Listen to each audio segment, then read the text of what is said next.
these little devices have changed our daily lives, but what's interesting is they all evolved in a very short period of time of just really 8.5 years, from the iPod through smartphones, e-readers, and tablets.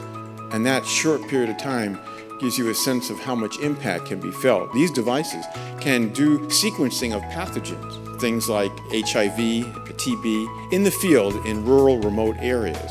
And so you can also use this in a pharmacy to do DNA testing of a particular allele that denotes risk or response to a drug. There really is unquestionably this medical revolution brewing. And the smartphone will see you now is kind of the tagline of this. Just think, this is technically doable today, where you can check your email, surf the web, and look at all your vital signs continuously. So this device, we capture an electrical signature of everything in the body. Not only ECG, but all the things around it. ECG is in itself a signature.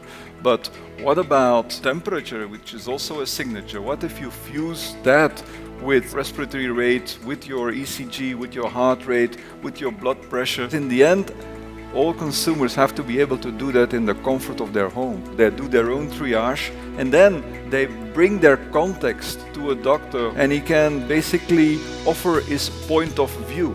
I think in 3 to 5 years, we might see a time that healthcare is a highly profitable sector, and we wouldn't understand anymore how it was not profitable. I believe we have the ability to create a learning environment that works just as well outside the classroom walls as inside the classroom walls today. The entrepreneurs that are creating new ways of learning, new ways of measuring that learning, are going to challenge the traditional status quo.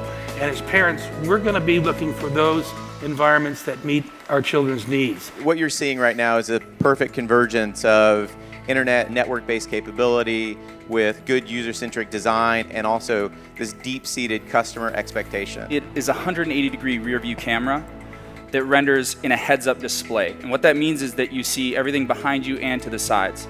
It also runs Android and has turn-by-turn navigation. We started out with the idea that we could make exercise more engaging. We know a lot of people who think running and cycling is a really good thing for them, but they don't find it that exciting, and we wanted to make it more involving. If I'm told that I'm 300 meters in, am I motivated by that?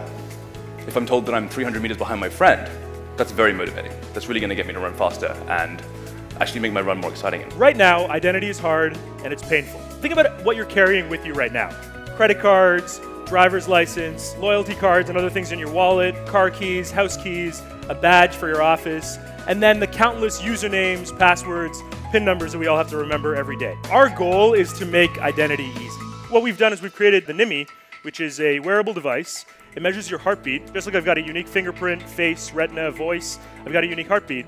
And so you put on the NIMI, you touch it for a couple seconds, it confirms that the heartbeat is mine and it belongs to me, and then it's able to communicate over Bluetooth to whatever system, device, service you've authorized. The rise of technology, to a certain extent, is really just the rise of sensors. As sensors become cheaper and more prevalent, technology makes massive advances. So you take a thing we used to do in a clunky, frictionful way, you do it in what really is a magical way. Everybody likes it better, no question. We're going to have a lot of companies just mobilize and have things that are accessible through wearables and the phone. What I'm excited about is having this stuff almost have premonition, like being able to know what we want before we even know it. This is a really hot area. The idea of personal assistant, being able to understand ahead of time what it is a user wants. The visuals you're about to see are not pre-recorded, they're live and reacting to me in real time. To enjoy being deceived, an audience must first suspend its disbelief. Augmented reality, just the latest technology. And sleight of hand, it's just an artful demonstration of dexterity.